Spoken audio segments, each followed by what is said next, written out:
2011 will be remembered as a year of perpetual gridlock in Washington and open combat between the president and the Republicans in Congress.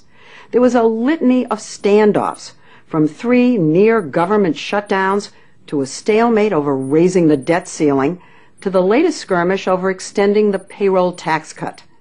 There seems to be more finger-pointing than governing, and the public is fed up. President Obama's nemesis throughout the year was 48-year-old Congressman Eric Cantor of Virginia, the majority leader of the House, who played a major role in the Republican strategy. The White House blames Eric Cantor more than anyone else for disrupting the president's first term, especially for scuttling one set of deficit reduction talks after another.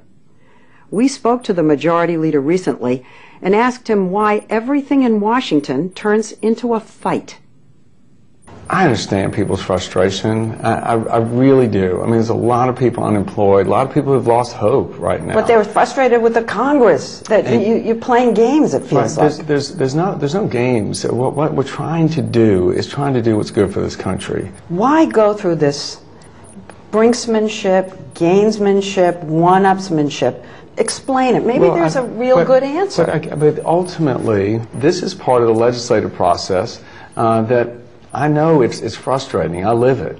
What do you say to the Democrats who charge that all you're really trying to do is deprive the president of a win? That to me is, that's just political rhetoric, and I dismiss that, because I really do believe that most, if not all, people who are elected to Congress really want to do what's right for this country.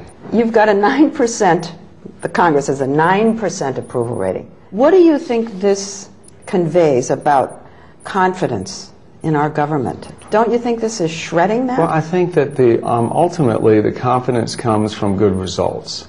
And, you know, it's somehow that saying goes, the harder you work, the sweeter the reward.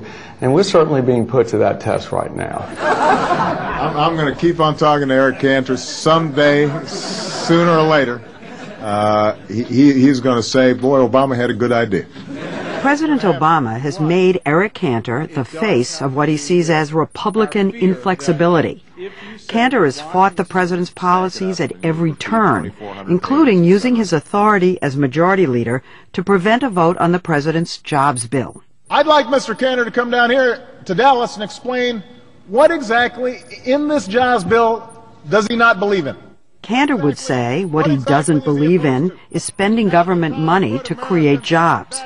But the president's keying on him has taken its toll. He's been picketed and heckled.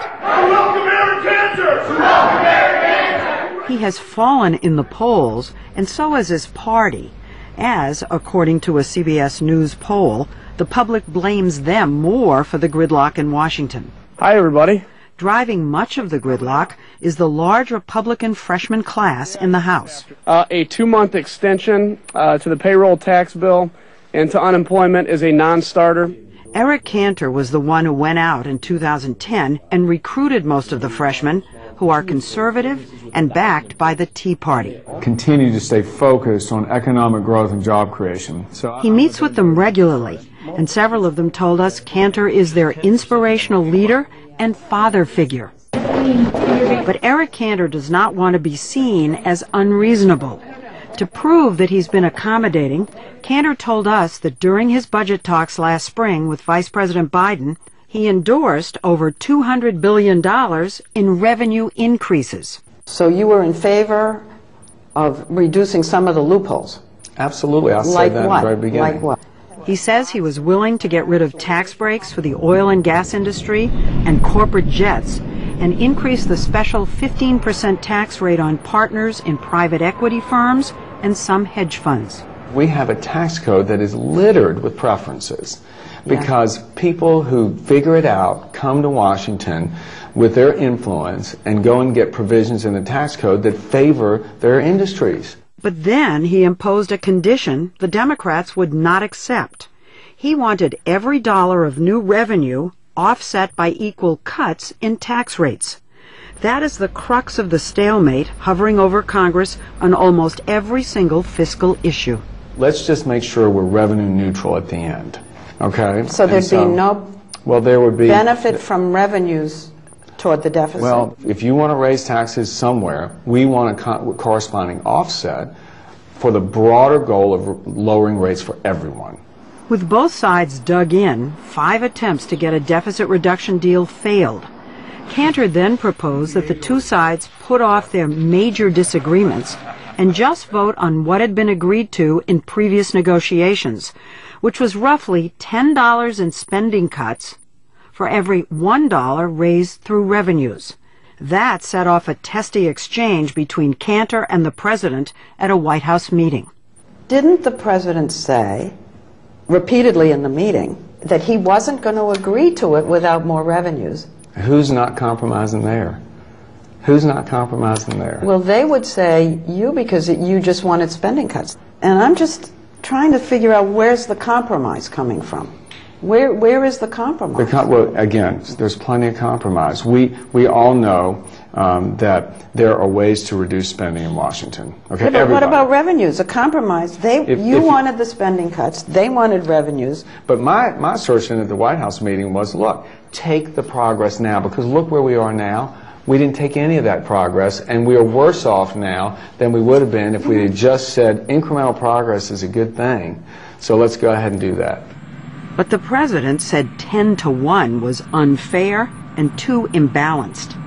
We wondered if Cantor would apply his idea of making incremental progress based on what the two sides could agree to the Bush tax cuts that expire end of this year. Everybody says they want to preserve the tax cuts for the middle class. The disagreements over the millionaires. So why not keep the rates down for the middle class and worry about the millionaires later? You keep saying, let's pocket what we got, pocket what you got. If you're operating in an environment, a context of too much spending, everybody knows, pocket those wins, because the goal... But not pocket the wins on taxes. Listen. The goal is to reduce the deficit. And so if you've got some cuts that you can agree on to reduce the deficit, take them. But revenues reduces the deficit. You can't tax your way out of that. It's so bad. You can't tax your way out of it. Do you see the image of Congress being part of your concerns, part of your portfolio? Absolutely. Absolutely. He's worried about the Republicans' hardline image, and also his own, which is why he invited us home to see the other side of Eric Cantor. So we're counting on you to help us get the reality out to address that. As the only Jewish Republican in Congress, he says if ever there was anyone who knows how to go along to get along, it's Eric Cantor, a guy who grew up in the heavily Christian South.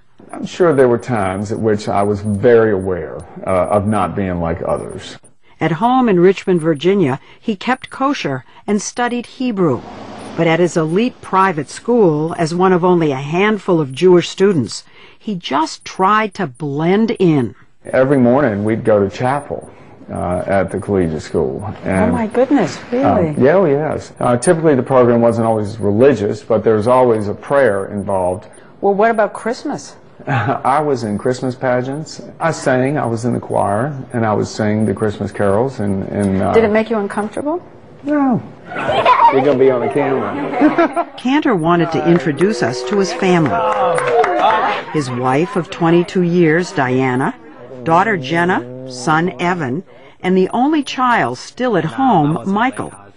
He told us something that surprised us, that his button-down dad likes rap music. I do the Wiz Khalifa stuff, and Jay-Z, and Lil Wayne. Is he cool? He's cool. He's cool? No one would ever know it, but he's cool. And this is Diana's mother. I call her Mama B. Her name is Barbara.